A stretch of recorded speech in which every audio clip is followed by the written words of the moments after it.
Hello friends, welcome to biology beginners. ఈరోజు మనం చెప్పబోయే చాప్టర్ ఏంటంటే కానీ బాడీ ఫ్లూయిడ్స్ అండ్ సర్క్యులేషన్ గురించి. సర్క్యులేషన్ అంటే కానీ మనకు passage of pumping of blood అనమాట, ఎలా జరుగుతుందో అని మనం ఈ యొక్క చాప్టర్లో చూద్దాం. ఫస్ట్ ఇందులో మనము వీన్స్ అండ్ ఆర్టరీస్ గురించి తెలుసుకోవాలన్నమాట. Veins carries deoxygenated blood and arteries carries oxygenated blood. ఎప్పుడన్నా కానీ మన బాడీలో మనకు ఆక్సిజనేటెడ్ డిఆక్సిజనేటెడ్ రెండు మనకు జనరేట్ అవుతాయి కదా.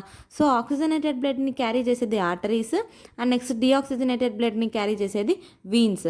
అండ్ నెక్స్ట్ మనకు హార్ట్లో చూసినట్లయితే మనకు pulmonary artery and pulmonary vein అని ఉంటుంది. ఎక్సెప్ట్ మనకు pulmonary artery deoxygenated blood, except మనకు పల్మనరీ వీన్ ఆక్సిజనేటెడ్. ఈ యొక్క వీన్స్ అనేటివి డిఆక్సిజనేటెడ్, ఆర్టరీస్ ఆక్సిజనేటెడ్ అయితే except pulmonary artery and pulmonary vein. ఇప్పుడు మనం స్ట్రక్చర్ చూసినట్లయితే కానీ వీన్స్ యొక్క స్ట్రక్చర్, ఆర్టరీస్ యొక్క స్ట్రక్చర్, మనము అవుటర్ లేయర్ని మనం ఏమంటామంటే ట్యూనికా ఎక్స్టర్నా ఆర్ అడ్వెన్షియా. ఇన్నర్ లేయర్ని మనము ట్యూనికా ఇంటర్నా, మిడిల్ లేయర్ని ట్యూనికా మీడియా, అండ్ నెక్స్ట్ మధ్యలో ఉన్న స్పేస్ని ల్యూమెన్ అంటాం. And next tunica externa, interna, media ఈ యొక్క ఆర్టరీస్లో వీన్స్లో ఎలా ఉంటుందో చూద్దాం. మనకు వీన్స్లో ఈ యొక్క అవుటర్ లేయర్ అనేది మనకు ఎక్కువ ఉంటుందన్నమాట. ఓకే, అవుటర్ లేయర్ అనేది మనకు థిక్గా ఉంటుంది. అదే దీంట్లో ఆర్టరీస్లో అయితే థిన్గా ఉంటుంది. అండ్ నెక్స్ట్ మీడియా అండ్ ఇంటర్నా వచ్చేసి రెండు ఏముంటాయంటే రెండు చిన్నగా ఉంటాయి. ఇది వచ్చేసి ఎక్స్టర్నా పెద్దగా ఉంటుంది, మీడియా అండ్ ఇంటర్నా చిన్నగా ఉంటుంది, ల్యూమెన్ పెద్దగా ఉంటుంది. ఇందులో వచ్చేసి అవుటర్ది మాత్రమే మనకు చిన్నగా ఉండేది, ఇంకా ఇన్నర్ తర్వాత మిడిల్ వన్ మనకు పెద్దగా ఉంటాయి అన్నమాట. ఓకే, అండ్ నెక్స్ట్ ల్యూమెన్ అనేది ఇందులో చిన్నగా ఉంటుంది. సో ఇది ఈ యొక్క డయాగ్రామ్ గురించి అర్థమైంది అనుకుంటున్నాను ఫ్రెండ్స్. ఈ యొక్క డయాగ్రామ్ ఒకసారి గుర్తుపెట్టుకొని నెక్స్ట్ వచ్చేసి బ్లడ్ గ్రూప్స్ చూసినట్లయితే కానీ మనకు బ్లడ్ గ్రూప్స్ అనేటివి 4 టైప్స్: ఏబి అండ్ ఓ. మనకు ఏ బ్లడ్ గ్రూప్లో ఎప్పుడే కానీ యాంటీజన్, యాంటీబాడీస్ అనేటివి మనకు బ్లడ్ గ్రూప్లో ఉంటాయన్నమాట. మనకు బ్లడ్ గ్రూప్ ఏలో యాంటీజన్ ఏనే ఉంటుంది, అంటే ఏదైతే బ్లడ్ గ్రూప్ ఉంటుందో అదే యాంటీజన్ ఉంటుందన్నమాట. ఇప్పుడు బ్లడ్ గ్రూప్ ఏలో యాంటీజన్ ఏది ఉంటుందంటే ఇక్కడ మనం ఆర్బీసీలో మనకు యాంటీజెన్స్ ఉంటాయి, ప్లాస్మాలో యాంటీబాడీస్ ఉంటాయి. ఓకే, బ్లడ్ గ్రూప్ మనం చూసినట్లయితే మనకు లోపల ఆర్బీసీలో యాంటీజెన్స్ ఉంటాయి, ప్లాస్మాలో యాంటీబాడీస్ ఉంటాయి. బ్లడ్ గ్రూప్ ఏలో మనకు యాంటీజెన్ ఏ, బ్లడ్ గ్రూప్ బిలో మనకు antigen B, and next blood group ఏబిలో యాంటీజెన్ ఏబి, అండ్ ఓలో మనకు ఏ యాంటీజెన్ ఉండదు. ఇది గుర్తుపెట్టుకోవాలి. నెక్స్ట్ మనకు యాంటీబాడీస్ ఏముంటాయి ఏలో అంటే దానికి ఆపోజిట్ ఉంటాయి. ఏకి బి ఉంటుంది, బికి ఏ ఉంటుంది, ఏబిలో ఏబి ఉండదు, ఓలో కూడా ఓలో మనకు ఏబి ఉంటుంది. ఓకే, ఏబిలో అయితే మనకు యాంటీబాడీస్ ఏవి ఉండవు, దీంట్లో ఓలో అయితే యాంటీజెన్ ఉండదు. అండ్ నెక్స్ట్ యాంటీబాడీస్ ఓలో ఏవి ఉంటాయంటే ఏబి ఉంటుంది. నెక్స్ట్ ఏ అనేది ఎవరెవరికి ఇవ్వచ్చు, ఎవరెవరి దగ్గర నుంచి తీసుకోవచ్చు అంటే కానీ క్యాన్ గివ్ ఎవరెవరికి A can give blood group to A and AB. And next B అయితే కానీ బి అండ్ ఏబి, ఏబి వచ్చేసి ఏబికే, ఓ వచ్చేసి ఎవరికైనా ఇవ్వచ్చు. ఓకే, ఏ అయితే ఏ అండ్ ఏబి, బి అయితే బి అండ్ ఏబి, ఏబి అయితే ఏబినే, ఓ అయితే ఎవరికైనా ఇవ్వచ్చు. అండ్ నెక్స్ట్ వచ్చేసి ఎవరి దగ్గర నుంచి తీసుకోవచ్చు అంటే కానీ ఏ అనేది ఏ నుంచి ఓ నుంచి, బి అనేది బి నుంచి ఓ నుంచి, ఏబి అనేది ఏ బి ఏబి అండ్ ఓ అందరి నుంచి కూడా తీసుకోవచ్చు. ఇచ్చేది మాత్రము వాళ్ళ మాత్రకే, అంటే ఎవరికైతే ఏదైతే వాళ్ళది బ్లడ్ గ్రూప్ ఉంటుందో వాళ్ళకి మాత్రమే ఇచ్చేక అవుతుంది. అండ్ నెక్స్ట్ తీసుకునేది వచ్చేసి అందరి దగ్గర నుంచి తీసుకోవచ్చు. సో ఇది యూనివర్సల్ రెసిపియంట్ అవుతుంది. యూనివర్సల్ డోనర్ అందరికీ ఇచ్చేది వచ్చేసి ఓ, కానీ తీసుకునేది మాత్రం వాళ్ళ దగ్గర నుంచే. ఓకే, అలా అనమాట. నెక్స్ట్ వచ్చేసి అండ్ ఇంకొకటి వచ్చేసి ఎరిథ్రోబ్లాస్టిస్ ఫుటాలిసిస్ అనేది ఒక డిసీజ్ అనమాట. ఇది ఎప్పుడు వస్తుందంటే కానీ ఎప్పుడైతే మదర్ అనేది RH పాజిటివ్ అండ్ నెక్స్ట్ వచ్చేసి ఫాదర్ వచ్చేసి RH పాజిటివ్, మదర్ వచ్చేసి నెగిటివ్ ఉన్నప్పుడు, ఒకవేళ బేబీ అనేది పాజిటివ్ ఉన్నప్పుడు మనము ఎరిథ్రోబ్లాస్టిస్ ఫుటాలిసిస్ అనేది చూస్తాం. ఫస్ట్ డెలివరీలో మనకు ఏమీ హార్మ్ఫుల్ ఏమి ఉండదు, కానీ మనకు సెకండ్ డెలివరీలో హార్మ్ఫుల్ అనేది ఉంటుంది. ఎందుకంటే కానీ ఇది ఎప్పుడు మనకు రెండు మనకు యొక్క RH పాజిటివ్ నెగిటివ్ రెండు ఎప్పుడు మనకు మింగిల్ అవుతాయి అంటే కానీ పార్చురేషన్ అప్పుడు ఇవి రెండు కంబైన్ అవుతాయి. ఎప్పుడు మనకు ఫస్ట్ డెలివరీలో. అదే సెకండ్ డెలివరీలో ఏమవుతుందంటే ఇక్కడ మనకు ఫామ్ అయిపోయి ఉంటుంది. సో ఫామ్ అయిపోయి ఉంటుంది కాబట్టి ఇక్కడ మనకు సెకండ్ బేబీకి హార్మ్ఫుల్ అనేది ఉంటుందన్నమాట. అండ్ నెక్స్ట్ వచ్చేసి ఫస్ట్ బేబీలో ఇదేం హార్మ్ఫుల్ ఉండదు. నెక్స్ట్ నెక్స్ట్ మనం బ్లడ్ చూసినట్లయితే కానీ మనకు బ్లడ్ అనేది 5 లీటర్స్ ఉంటుందన్నమాట. పీహెచ్ ఎంత ఉంటుంది? 7.4 ఉంటుంది. నెక్స్ట్ మనకు బ్లడ్లో ఏవేవి ఉంటాయంటే plasma and next RBC, WBC and platelets ఉంటాయి. మనకు ప్లాస్మా అనేది పేల్ ఎల్లో కలర్ ఉంటుంది. అండ్ నెక్స్ట్ ప్లాస్మా అనేది 55% ఉంటుంది. ఈ యొక్క డబ్ల్యూబీసీ, ఆర్బీసీ అండ్ ప్లేట్లెట్స్ 45% ఉంటుంది. మనం ప్లాస్మా గురించి చూద్దాము. ప్లాస్మాలో 92% వాటర్ ఉంటే ఇంకా 8% ప్రోటీన్స్ ఉంటాయి. అంటే albumin, globulin, clotting factors and next ఇంకొకటి సీరం అంటే కానీ plasma without clotting factor is known as serum. Next వచ్చేసి ఇప్పుడు ప్లాస్మా అయిపోయింది కదా, ఇప్పుడు ఆర్బీసీ, డబ్ల్యూబీసీ, ప్లేట్లెట్స్ ఇండివిజువల్గా చూద్దాం. మనకు ఆర్బీసీని మనము ఎరిథ్రోసైట్ అంటాం. మేల్స్లో ఎంత ఉంటాయంటే కానీ 5 మిలియన్స్ ఉంటాయి, ఫీమేల్స్లో 5.5 మిలియన్స్ ఉంటాయి. అండ్ నెక్స్ట్ మనకు హిమోగ్లోబిన్ ఎంత ఉండాలంటే కానీ 12 to 16 grams haemoglobin for 100 ml of blood ఉండాలి. And next formation of RBC is known as erythropoiesis. Poiesis అంటే ఫార్మేషన్, ఏ దాంట్లో అయినా. ఎరిథ్రోఫాయిసిస్ అంటే ఫార్మేషన్. ఎరిథ్రోసైటోపీనియా, మనకు సైటోపీనియా, ఎరిథ్రోసైటోపీనియా అంటే కానీ decrease in RBC. Increase in RBC known as polycythaemia. Polycythaemia అంటే ఇంక్రీజ్ ఇన్ ఆర్బీసీ. ఫార్మేషన్ వచ్చేసి erythropoiesis. Decrease is known as erythrocytopenia. RBC is biconcave and enucleate అంటే న్యూక్లియస్ అనేది ఉండదు. మనకు ఆర్బీసీ ఫార్మేషన్ ఉండాలంటే ఏవే ఉండాలంటే iron, next folic acid, vitamin B12. Next వచ్చేసి డబ్ల్యూబీసీ చూద్దాం. డబ్ల్యూబీసీని మనం ల్యూకోసైట్ అని కూడా అంటాము. ఎంత ఉండాలంటే దీని నంబర్ 6K to 8K అంటే 6000 నుంచి 8000 వరకు ఉంటుంది. దీని యొక్క లైఫ్ స్పాన్ 120 days. దీని యొక్క లైఫ్ స్పాన్ 15 days. నెక్స్ట్ ఇది వైట్ కలర్లో ఉంటుంది ఎందుకంటే హిమోగ్లోబిన్ ఉండదు కాబట్టి. మనకు ల్యూకోసైట్స్ అనేటివి 2 types, granulocytes and A granulocytes. Granulocytes again మనకు 3 types ఉంటాయి. మనం దీన్ని ఎలా గుర్తుపెట్టుకోవచ్చు అంటే బెన్ కార్టూన్ ఉంటుంది కదా, సో అలా గుర్తుపెట్టుకోవచ్చు. Basophils, eosinophils and neutrophils. Next ఏ గ్రాన్యులోసైట్స్కి మోనోసైట్స్ అండ్ లింఫోసైట్స్. దీని యొక్క పర్సెంటేజ్ ఎక్కడెక్కడ ఉంటాయో చూసినట్లయితే మనకు బేసోఫిల్స్ ఈ సీక్వెన్స్లో గుర్తుపెట్టుకున్నట్లయితే బేసోఫిల్స్ 0 to 1, 2 to 3, 60 to 65 ఇలా గుర్తుపెట్టుకోవాలా. 0 to 1, 2 to 3, 60 to 65. నెక్స్ట్ ఇది 2 to 10, 10 to 25, 2 to 10, 10 to 25. ఇది మనకు బేసోఫిల్స్ ఎక్కడ చూస్తామంటే మనము హిస్టమిన్, నెక్స్ట్ వచ్చేసి హెపారిన్, హిస్టమిన్, బ్రాడికైనిన్, సెరోటోనిన్ అందులో ఉంటుంది. నెక్స్ట్ దీని యొక్క స్ట్రక్చర్ ఇలా ఉంటుందన్నమాట. 3 lobes మాదిరి. లోబ్స్ మనం చూసినట్లయితే 3 lobes లాగా ఉంటుంది. అండ్ నెక్స్ట్ ఇది హెడ్ ఫోన్స్ లాగా ఉంటుందన్నమాట ఎసినోఫిల్స్. ఇది ఎప్పుడు ఎసినోఫిల్స్ ఎక్కువ ఉంటుందంటే కానీ అలర్జెటిక్ రియాక్షన్స్ అనేటివి ఎక్కువ ఉన్నప్పుడు ఈ యొక్క ఎసినోఫిల్స్ నంబర్ ఇంక్రీజ్ అవుతుంది. నెక్స్ట్ ఈ యొక్క న్యూట్రోఫిల్స్ చూసినట్లయితే ఇలా మెనీ లోబ్స్ ఉంటాయి. దీని యొక్క స్ట్రక్చర్స్ గుర్తుపెట్టుకోండి ఫ్రెండ్స్, ఇక్కడ నుంచి బిట్స్ మనకు అడుగుతారు. సో మనకు లోబ్స్ అనేటివి చాలా ఉంటాయి. అండ్ నెక్స్ట్ ఏం చేస్తుందంటే న్యూట్రోఫిల్స్ జంప్స్ని కిల్ చేయడానికి యూజ్ అవుతుంది. నెక్స్ట్ ఈ యొక్క మోనోసైట్స్ కూడా కిల్ చేయడానికే, కానీ దీని యొక్క స్ట్రక్చర్ లార్జెస్ట్ అనమాట. దీంట్లో మనకు లార్జెస్ట్ షేప్ ఉంటుంది. నెక్స్ట్ లింఫోసైట్స్ వచ్చేసి మనకు ఇమ్యూన్ సిస్టమ్కి యూజ్ అవుతుంది. అంటే మనకు లింఫోసైట్స్లో B cells, T cells help అవుతాయి అనమాట. ఇమ్యూన్ సిస్టమ్కి లింఫోసైట్స్ యూజ్ అవుతాయి. Next formation of WBC is known as leukopoiesis. Next, decrease in WBC is known as leukocytopenia. Increase in WBC is known as leukemia.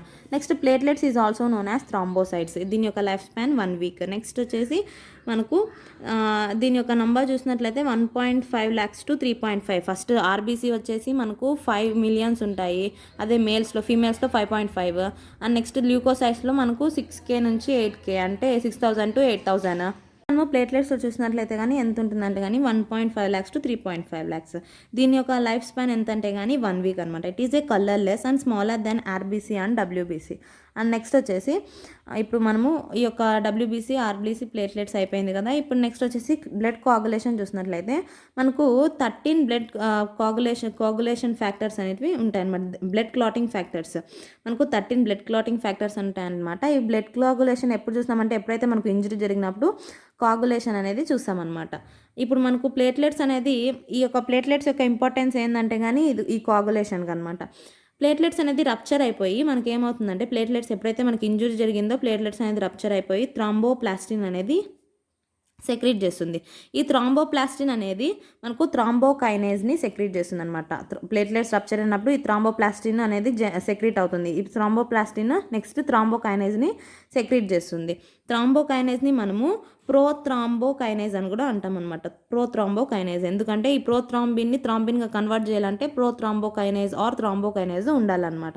Okay, in the presence of calcium ions. ఈ prothrombin అనేది లివర్లో secrete అవుతుంది. Vitamin K ఉన్నప్పుడు మాత్రమే ఈ prothrombin అనేది మనకు secrete అవుతుంది అనమాట. ప్రోథ్రాంబిన్ అనేది థ్రాంబిన్గా జనరేట్ అవుతుంది ఎప్పుడు మనకు thrombokinase or prothrombokinase in the presence of calcium ions. And next thrombin అనేది ఫైబ్రినోజన్ నుంచి ఫైబ్రిన్గా కన్వర్ట్ చేస్తుంది. Fibrinogen is soluble, fibrin is insoluble. Next వచ్చేసి క్లాటింగ్ అనేది మనకు టైం ఎంత అంటే కానీ 3 to 8 minutes జనరల్గా అయితే. కానీ కొంతమందిలో ఎవరికైతే హిమోఫిలియా అనే ఒక డిసీజ్ ఉంటుందో వాళ్ళ బ్లడ్ కోఆగులేషన్ టైం అనేది చాలా ఎక్కువ పడుతుంది అనమాట. ఇది ఒక బ్లడ్ కోఆగులేషన్ గురించి. నెక్స్ట్ వచ్చేసి మనం హార్ట్ గురించి చూద్దాం. నెక్స్ట్ మనము హార్ట్ చూసినట్లయితే కానీ ఫిషెస్లో ఎలా ఉంటుంది, యాంఫిబియన్స్, రెప్టైల్స్, ఏవ్స్ అండ్ మ్యామల్స్లో ఎలా ఉంటుందో చూద్దాం. ఫిషెస్లో 2 chambered హార్ట్ మనకి ఏముంటాయి, వెంట్రికల్స్ అండ్ ఏట్రియా ఇలా ఒక్కొక్కటే ఉంటాయి. 2 chambered అనమాట. అండ్ నెక్స్ట్ మనము దీన్ని సైనస్ వీనస్ అంటాం, దీన్ని కోరస్ ఆర్టీరియోస్ అంటాం అనమాట. అండ్ నెక్స్ట్ వచ్చేసి దీంట్లో మనకు సింగిల్ సర్క్యులేషన్ మాత్రమే ఉంటుందన్నమాట. సింగిల్ సర్క్యులేషన్, డబుల్ సర్క్యులేషన్ తెలిసే ఉంటుంది అనుకుంటున్నాను. సింగిల్ సర్క్యులేషన్ అంటే ఒక్కసారే మనకు బ్లడ్ అనేది హార్ట్కి రీచ్ అయితే సింగిల్ సర్క్యులేషన్. మనకు 2 సార్లు బ్లడ్ అనేది హార్ట్కి రీచ్ అవుతే దాన్ని మనం డబుల్ సర్క్యులేషన్ అంటాం. నెక్స్ట్ యాంఫిబియన్స్లో మనకు 3 chambered, ఇవి రెండిట్లోనూ 3 chambered హార్ట్సే ఉంటాయి. అంటే 2 ఏట్రికల్స్, ఒక వెంట్రికలే ఉంటుంది. దీంట్లో మిక్స్డ్ బ్లడ్ అనేది ఫామ్ అవుతుంది. మిక్స్డ్ బ్లడ్ అంటే కానీ ఆక్సిజనేటెడ్, డిఆక్సిజనేటెడ్ బ్లడ్ రెండు మనకి మిక్స్ అవుతే దాన్ని మనం మిక్స్డ్ బ్లడ్ అని అంటాం. మనకు యాంఫిబియన్స్లో మనకు ట్రంకస్ ఆర్టెరికస్ అంటాం. ఇక్కడ ఈ యొక్క ప్లేస్ని మనం ట్రంకస్ ఆర్టెరికస్ అంటాం. అదే మనకు రెప్టైల్స్లో చూసినట్టయితే ఎవాల్వ్ అవుతుంది. ట్రంకస్ ఆర్టెరికస్ అనేది మనకు సిస్టమిక్ ఆర్గాన్ పల్మనరీ ఆర్టరీగా డివైడ్ అవుతుంది అనమాట. ఇక్కడ నెక్స్ట్ వచ్చేసి ఏవ్స్లో చూసినట్లయితే 4 chambers ఉంటాయి. 4 chambers. Next మ్యామల్స్లో 4 chambers. ఇవి రెండిట్లో 4 chambers, ఇవి రెండిట్లో 3 chambers, దీంట్లో వచ్చేసి 2 chambers. కానీ డిఫరెన్స్ అనేది గుర్తుపెట్టుకోవాలి. దీంట్లో మనకు truncus arteriosus is replaced by pulmonary artery and systemic arch. Again systemic arch అనేది వెళ్ళిపోయి మనకు అరోటా అనేది ఫామ్ అవుతుంది. ఈ ఏవ్స్కి మ్యామల్స్కి డిఫరెన్స్ ఏంటంటే కానీ అరోటా అనేది రైట్ సైడ్ బెండ్ అవుతుంది ఏవ్స్లో, అదే అరోటా అనేది మ్యామల్స్లో లెఫ్ట్ సైడ్ టర్న్ అవుతుంది. ఇదే దీని యొక్క బేసిక్ డిఫరెన్స్ అనమాట. నెక్స్ట్ మనం హ్యూమన్ హార్ట్ చూసినట్లయితే ఇందులో ఏవే ఉంటాయో పార్ట్స్ చూద్దాం. Left artery, right artery, left ventricle, right ventricle. Left సైడ్ని మనం artery ventricle, right side artery ventricle. Next వచ్చేసి దీంట్లో ఇంకా ఎలాంటి స్ట్రక్చర్స్ ఉంటాయంటే కానీ ఈ ట్యూబ్స్ ఉన్నాయి కదా, దీన్ని మనం సుపీరియర్ వీనా కేవా అంటాం. అంటే ఎప్పుడే కానీ మనకు right side deoxygenated blood, left side oxygenated blood. Right side మనకు డిఆక్సిజనేటెడ్ బ్లడ్ ఎక్కడి నుంచి వస్తుందంటే కానీ మన యొక్క బాడీ పార్ట్స్ నుంచి డిఆక్సిజనేటెడ్ బ్లడ్ అనేది అప్పర్ పార్ట్స్ అంటే నెక్ నుంచి మనకు పైన అంతా మనకు నెక్ రీజియన్ నుంచి అక్కడ నుంచి మనకు deoxygenated blood superior vena కేవా collect చేస్తుంది అనమాట. వీన్స్ అన్ని కలెక్ట్ అయ్యి ఇక్కడికి పోర్ చేస్తుంది. వీన్సే కదా deoxygenated blood. And next oxygenated blood వచ్చేసి మనకు ఇది ఆక్సిజనేటెడ్ బ్లడ్ అరోటా నుంచి మనకు అన్ని ఆర్టరీస్కి వెళ్ళిపోయి సప్లై అవుతుంది. నెక్స్ట్ ఇన్ఫీరియర్ వీనా కేవాలో మనకి ఏమవుతుందంటే మనకు ఈ యొక్క లోయర్ రీజియన్స్ నుంచి డిఆక్సిజనేటెడ్ బ్లడ్ అనేది కలెక్ట్ చేస్తుంది అనమాట. నెక్స్ట్ వచ్చేసి మనకు హార్ట్లో కూడా డిఆక్సిజనేటెడ్ బ్లడ్ జనరేట్ అవుతుంది కదా. సో ఆ డిఆక్సిజనేటెడ్ బ్లడ్ ఎక్కడ మనకు డిఆక్సిజనేటెడ్ బ్లడ్ని కలెక్ట్ చేసేది ఏది హార్ట్లో అంటే మనకు కొరనరీ ఆర్టరీ అనమాట. కొరనరీ ఆర్టరీలో మనకు వాల్వ్ ఉంటాయి. మనకు వాల్వ్స్ అనేటివి prevention of back flow of blood అనేది కానివ్వదు అనమాట. మనకు యూస్టేషన్ ట్యూబ్ అనేది ఈ యొక్క మనకు ఇన్ఫీరియర్ వీనా కేవలా ఉంటుంది. నెక్స్ట్ యూస్టేషన్ వాల్వ్, టెబేషియస్ వాల్వ్ మనం కొరనరీ ఆర్టరీలో చూస్తాము. నెక్స్ట్ వచ్చేసి ఈ యొక్క యూస్టేషన్ వాల్వ్ అనేది మనం ఎక్కడ చూస్తామంటే కానీ ఈ యొక్క ఇన్ఫీరియర్ వీనా కేవలో చూస్తాం. నెక్స్ట్ ట్రైకస్పిడ్, ట్రైకస్పిడ్ వాల్వ్ మనము ఈ యొక్క రైట్ వెంట్రికల్ దగ్గర చూస్తాం. దీన్ని మనం ట్రైకస్పిడ్ అంటాం. నెక్స్ట్ బైకస్పిడ్ వచ్చేసి మనము లెఫ్ట్ సైడ్ చూస్తాం. Bicuspid is also known as mitral valve. Next వచ్చేసి ఈ యొక్క ట్రైకస్పిడ్ని ఓపెన్ చేయడానికి ఇక్కడ ఉంది కదా ఈ యొక్క ఫైబర్ని ఏమంటారంటే కానీ మనము దీన్ని మనం కార్డే టెండినే అంటాం. ఈ chordae tendineae is attached to papillary body. ఇలా ఉంది కదా, దీన్ని మనం ప్యాపిలరీ బాడీ అంటాము. ఈ యొక్క కస్ప్ అంటే కానీ ఇలా షేప్ ఉంటుంది కదా, ఇలా కప్ లైక్ షేప్ని మనం కస్ప్ అంటాం. రైట్ సైడ్ 3 ఉంటాయి కాబట్టి ట్రైకస్పిడ్, లెఫ్ట్ సైడ్ 2 ఉంటాయి కాబట్టి bicuspid is also known as mitral. Next papillary body అనేది కూడా ఉంటుంది. నెక్స్ట్ ఈ యొక్క అవుటర్ లేయర్ చూసినట్టే హార్ట్ యొక్క అవుటర్ లేయర్లో పెరికార్డియం అనేది ఉంటుంది అనమాట. Pericardium is divided into outer and inner. Pericardium outer is also known as parietal. Pericardial inside is known as visceral. Next వచ్చేసి మనకు పెరికార్డియం కార్డియల్ ఫ్లూయిడ్ అనేది ఉంటుందన్నమాట ఇవి రెండింటి మధ్యలో. నెక్స్ట్ మనకు ఇక్కడ ఈ యొక్క వెంట్రికల్స్కి ఉన్న సెప్టమ్ని ఏట్రియల్ సెప్టమ్, ఏట్రియల్కి ఉన్న సెప్టమ్ని, వెంట్రికల్కి ఉన్న సెప్టమ్ని ఇంటర్ అంటే బిట్వీన్, ఇంటర్ వెంట్రికులర్ సెప్టమ్ ఈ ఉంది కదా, దీన్ని ఇంటర్ వెంట్రికులర్ సెప్టమ్, దీన్ని ఇంటర్ ఏట్రియల్ సెప్టమ్, ఏట్రియల్కి వెంట్రికల్కి ఏట్రియో వెంట్రికులర్ సెప్టమ్ అంటాం. ఈ యొక్క ఏట్రియల్ సెప్టమ్, ఇంటర్ ఏట్రియల్ సెప్టంలో మనకు ఇలాంటి హోల్స్ అనేటివి ఉంటాయి. ఎప్పుడైతే ఫీటస్లో అంటే మనకు మదర్ రూమ్లో ఉన్నప్పుడు మనకి ఏమవుతుందంటే కానీ ఇంకా బర్త్ కాకముందు ఈ ఫోరామెన్ ఓవలిస్ అనేది ఫామ్ అవుతుందన్నమాట. ఫోరామెన్ ఓవలిస్ అంటే కానీ ఈ యొక్క హోల్స్ అనేవి ఓపెన్గా ఉంటాయి. అదే బర్త్ అయినప్పుడు మనకు ఏమవుతుందంటే ఫోరామెన్ ఓవలిస్ అనేది క్లోజ్ అయిపోయి మనకు ఊరికే ఇలాంటి ఒక స్క్రాచ్ మాదిరి ఉంటుంది. దాన్ని ఏమంటామంటే ఫోసా ఓవలిస్ అంటారు. అంటే బిఫోర్ బర్త్ ఫోరామెన్ ఓవెల్ ఉంటుంది, ఆఫ్టర్ బర్త్ ఫోసా ఓవలిస్ అనేది ఊరికి ఒక స్క్రాచ్ ఉంటుంది, దాన్ని మనం ఫోసా ఓవలిస్ అంటాము. కొంతమందిలో ఈ యొక్క ఫోరామెన్ ఓవెల్ అనేది బర్త్ అయినా కూడా అలానే ఉంటుంది. అప్పుడు మనం ఏమంటారంటే హోల్ ఉంటుంది హార్ట్లో అంటాం. ఇదే అనమాట హోల్ అనేది. నెక్స్ట్ వచ్చేసి డిఆక్సిజనేటెడ్ అండ్ ఆక్సిజనేటెడ్ బ్లడ్ రెండు కలిసిపోతాయి అనమాట. అప్పుడు ఏమవుతుందంటే ఇంకా బర్త్ అయిన తర్వాత కూడా ఈ యొక్క హోల్ అనేది ఉంటే, ఈ యొక్క ఫోరామెన్ ఓవెల్ అనేది అలానే ఉంటే డిఆక్సిజనేటెడ్ ఆక్సిజనేటెడ్ రెండు కలిసిపోతాయి కాబట్టి అప్పుడు మనకు బ్లూ బేబీ అనేది ఫామ్ అవుతుంది అనమాట. ఓకే. అండ్ నెక్స్ట్ వచ్చేసి ఇప్పుడు ఈ యొక్క మెకానిజం అనేది చూద్దాం ఎలా ఉంటుంది అని. మనకు డిఆక్సిజనేటెడ్ బ్లడ్ అనేది మనకు బాడీ పార్ట్స్ నుంచి ఇక్కడ ఉంది కదా, ఈ యొక్క బాడీ పార్ట్స్ నుంచి మనకు వీన్స్ ద్వారా ఏమవుతుంది, ఈ యొక్క ఇన్ఫీరియర్ వీనా కేవా సుపీరియర్ వీనా కేవా నుంచి మనకు డిఆక్సిజనేటెడ్ బ్లడ్ రైట్ ఏట్రియాలకి వస్తుంది. రైట్ ఏట్రియా నుంచి రైట్ వెంట్రికల్లోకి వస్తుంది. రైట్ వెంట్రికల్ నుంచి మనకేమవుతుంది లంగ్స్లోకి వస్తుంది అనమాట. రైట్ వెంట్రికల్కి మనకు వచ్చినప్పుడు ఇక్కడ వాల్వ్ అనేది ఉంటుంది. బ్యాక్ ఫ్లో కాకుండా ఉండడానికి మనకు ఈ యొక్క వాల్వ్ అనేది ఉంటుంది. అండ్ నెక్స్ట్ ఇక్కడ బ్యాక్ ఫ్లో కాకుండా ఉండడానికి ఒక యూస్టేషన్ వాల్వ్ ఉంటుంది. కొరోనరీ ఆర్టరీ నుంచి కూడా డిఆక్సిజనేటెడ్ బ్లడ్ వస్తుంది కదా, ఇది బ్యాక్ ఫ్లో కాకుండా ఉండడానికి టెబేషియస్ వాల్వ్ అనేది ఉంటుంది. అండ్ నెక్స్ట్ ఈ యొక్క సుపీరియర్ వీనా కేవాలో వాల్వ్ అనేది ఉండదు. ఎందుకంటే కానీ ఇందులో మనకు ఇది కాంట్రాక్ట్ అయిపోయినప్పుడు ఇది పైనకి వెళ్ళిపోతుంది. సో పైనకి వెళ్ళిపోయినప్పుడు ఏమవుతుందంటే కానీ ఇక్కడ వాల్వ్ అనేది ఏం అవసరం లేదనమాట. నెక్స్ట్ వచ్చేసి ఈ యొక్క రైట్ వెంట్రికల్ నుంచి మనకు లంగ్స్లోకి డిఆక్సిజనేటెడ్ బ్లడ్ అనేది త్రూ పల్మనరీ ఆర్టరీ అనేది క్యారీ చేస్తుంది డిఆక్సిజనేటెడ్ బ్లడ్ లంగ్స్లోకి. అండ్ లంగ్స్ నుంచి మనకు లెఫ్ట్ ఏట్రియాలకి వెళ్ళాలి. సో లెఫ్ట్ ఏట్రియాలకి ఎలా వెళ్తుందంటే త్రూ పల్మనరీ వీన్ నుంచి మనకు ఈ యొక్క లెఫ్ట్ ఏట్రియాలకి వెళ్తుంది అనమాట ఆక్సిజనేటెడ్ బ్లడ్ ఇప్పుడు అరోటాలకి వెళ్ళాలన్నమాట. అరోటాలకి వెళ్ళాలంటే మనకు ఇక్కడ కూడా వాల్వ్ ఉంటుంది కదా, ఇక్కడ మనకు ఏమవుతుందంటే కానీ ఇక్కడ బ్యాక్ ఫ్లో కాకుండా ఉండడానికి ఇక్కడ ఈ వాల్వ్ అనేది క్లోజ్ అయిపోతుంది. అప్పుడే మనకు ఫస్ట్ సౌండ్ వస్తుంది అనమాట, లబ్ అనేది. ఇక్కడ నుంచి ఇవి రెండు అంటే ఇది రెండు జరుగుతూనే ఉంటాయి అన్నమాట. ఇక్కడ నుంచి డిఆక్సిజనేటెడ్ బ్లడ్ రావడము, ఇక్కడ నుంచి డిఆక్సిజనేటెడ్ బ్లడ్ వస్తే ఇక్కడ నుంచి ఆక్సిజనేటెడ్ బ్లడ్, ఇలా రెండు కంటిన్యూస్గా అలా జరుగుతూనే ఉంటాయి. ఇక్కడ నుంచి డిఆక్సిజనేటెడ్, ఇక్కడ నుంచి ఆక్సిజనేటెడ్ రెండు ఇక్కడ వచ్చినప్పుడు ఇవి రెండు క్లోజ్ అయిపోతాయి. అప్పుడు మనకు లబ్ సౌండ్ అనేది వస్తుంది. ఇక్కడ రెండు క్లోజ్ అయినప్పుడు ఒకేసారి క్లోజ్ అవుతాయి. ఇది అయిపోయిన తర్వాత మనకి ఏమవుతుంది, ఇక్కడ నుంచి ఈ యొక్క పల్మనరీ వీ నుంచి మనకు పల్మనరీ ఆర్టరీలోకి వెళ్ళడానికి ఈ యొక్క డిఆక్సిజనేటెడ్ బ్లడ్ అనేది పల్మనరీ ఆర్టరీకి వెళ్తుంది అనమాట. ఇక్కడ ఏమవుతుంది ఇక్కడ మనకు లెఫ్ట్ వెంట్రికల్లో వచ్చిన బ్లడ్ ఎక్కడికి వెళ్ళాలి, అరోటాలోకి వెళ్ళాలి. సో అరోటాలోకి వెళ్ళినప్పుడు మనకి ఏమొస్తుందంటే ఇక్కడ బ్యాక్ ఫ్లో కాకుండా ఉండడానికి ఇక్కడ ఒక వాల్వ్ ఉంటుంది.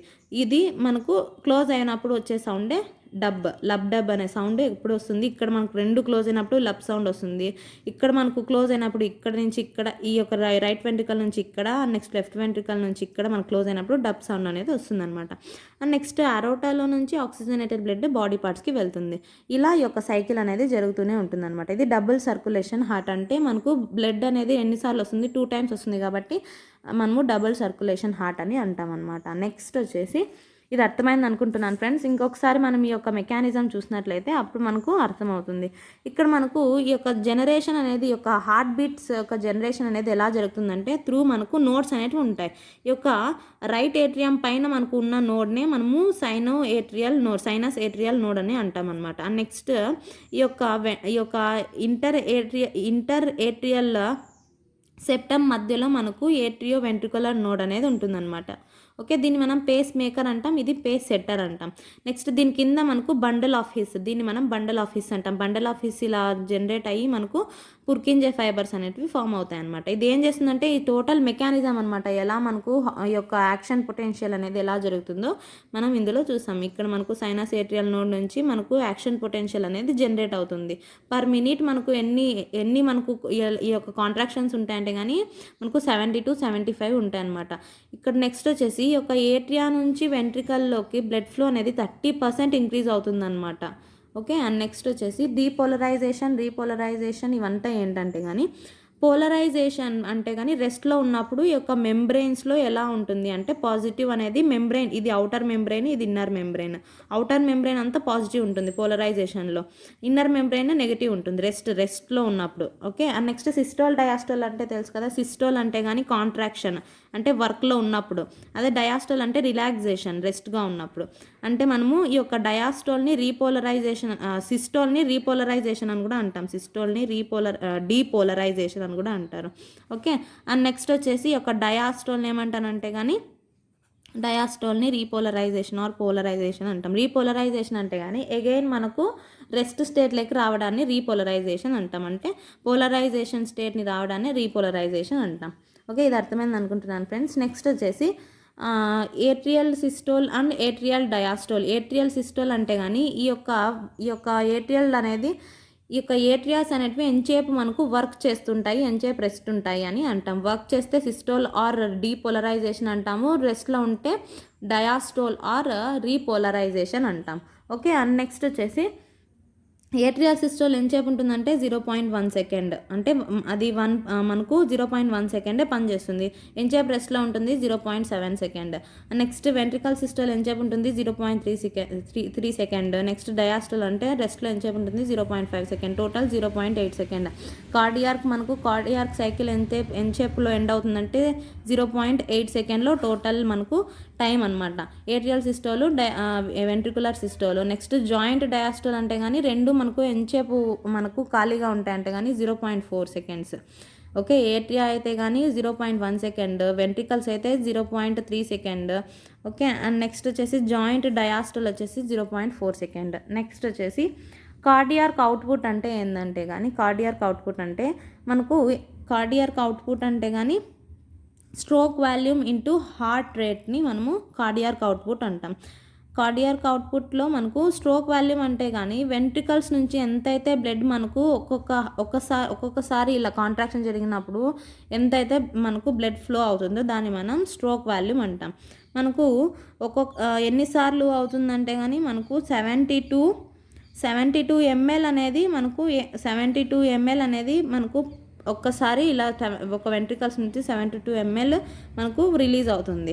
అండ్ నెక్స్ట్ వచ్చేసి హార్ట్ రేట్ ఎంత, మనకు హార్ట్ రేట్ 70-75 హార్ట్ బీట్స్ అనేటివి ఉంటాయి అనమాట. పర్ మినిట్ మనం చూసినట్లయితే పర్ మినిట్ మనకు 72 ml వెంట్రికల్స్ నుంచి వాల్యూమ్ వస్తే హార్ట్ రేట్ మనకు 75 తీసుకుంటే అప్పుడు మనకి ఎంత అవుతుందంటే కానీ 5 litres of blood per minute మనకు సర్క్యులేట్ అవుతూ ఉంటుంది అనమాట. అంటే అంత బ్లడ్ మనకు హార్ట్ నుంచి బయటకి వస్తుంది అనమాట.